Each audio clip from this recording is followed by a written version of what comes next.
Bonjour à toutes, bonjour à tous. Aujourd'hui pour notre vidéo, je souhaite vous présenter le travail de l'artiste américaine Nancy Holt.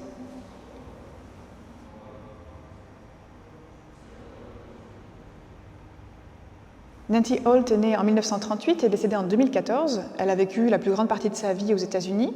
Elle a fait des études de biologie et elle s'est intéressée assez tôt à l'intersection entre les arts et les sciences.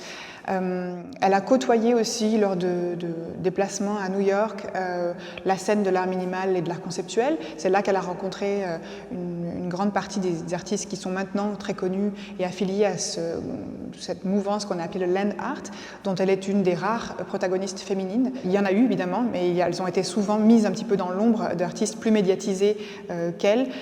Comme par exemple la personne qui sera très proche d'elle et qui deviendra son compagnon, Robert Smithson, qui est lui beaucoup plus connu actuellement encore et qui a beaucoup collaboré aussi avec elle, ce qui a contribué à la laisser un petit peu dans l'ombre pendant un certain temps. Mais c'est aussi l'objet de cette vidéo, c'est que notamment avec la salle qui est juste derrière moi, qui met à l'honneur sa production Sun Tunnels, vous puissiez découvrir aussi une production qui lui est propre.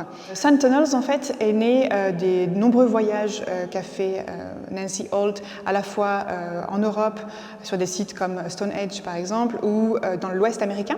Elle a beaucoup arpenté ce grand territoire, un peu ce western très emblématique, ces grandes terres nues et sauvages encore des États-Unis, et elle a jeté son dévolu sur un petit territoire dans l'Utah, dans l'État de l'Utah, avec une envie en fait d'acquérir une parcelle de ce paysage, de ce territoire, qui est le Great Basin Desert, qu'elle achète donc en partie et sur lequel elle commence à projeter un petit peu ce qui deviendra les Sun Tunnels, qu'elle réalisera entre 73 et 76. Qu'est-ce que c'est exactement Sun Tunnels? En fait, c'est une installation à partir de 4 tronçons, 4 cylindres de béton brut, qu'elle fait installer de manière un peu cruciforme, avec en évident un centre.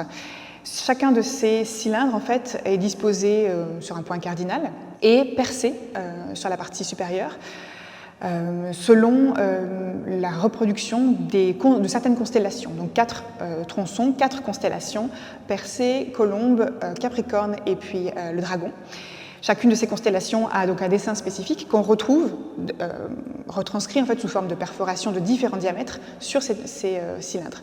Pourquoi différents diamètres? En fait, c'est une sorte de codification qu'elle utilise par rapport à la brillance des étoiles qui composent ces constellations. Plus le trou en fait, qui est percé et plus le trou est large, plus la constellation est brillante ou perçue comme plus brillante depuis le sol de la Terre.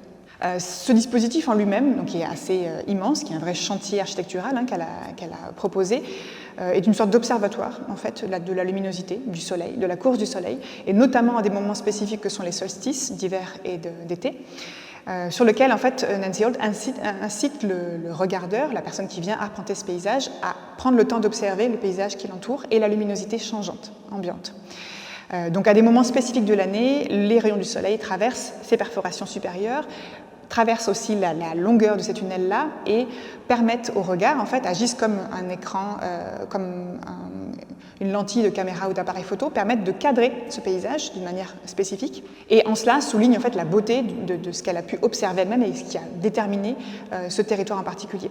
Elle a choisi ce territoire aussi parce qu'il est entouré de montagnes, mais suffisamment loin pour ne pas interférer avec justement cette luminosité, mais suffisamment près pour circonscrire un espace bien déterminé.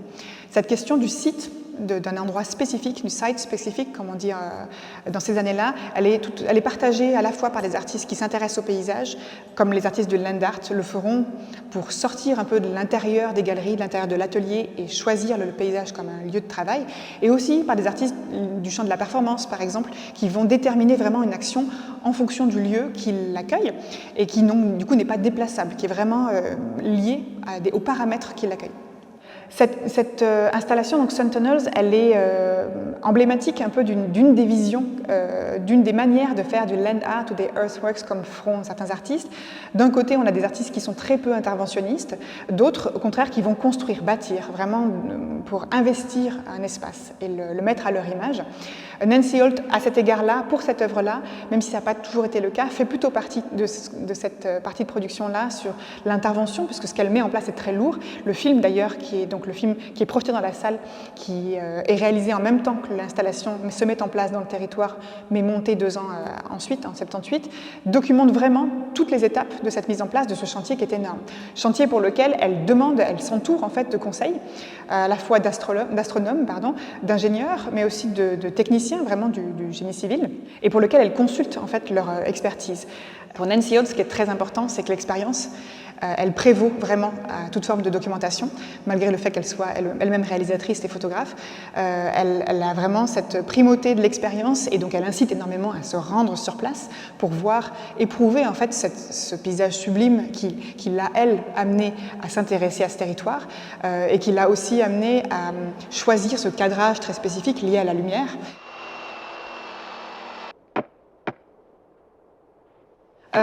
Cette question du chantier, on la retrouvera notamment chez Robert Smithson avec la Spiral Jetty que vous pourrez découvrir au 2e étage, ou chez Robert Morris qu'on retrouve dans une salle adjacente aussi, qui construit sur un peu une idée similaire, une sorte de sanctuaire, une sorte d'observatoire pour la lumière du soleil.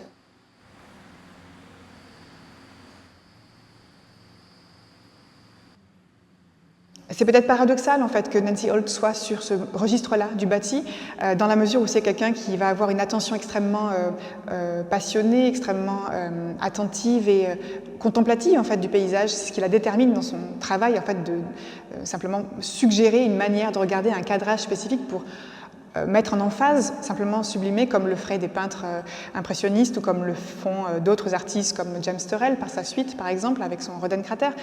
Paradoxal aussi parce que c'est quelqu'un qui a défendu beaucoup l'environnement.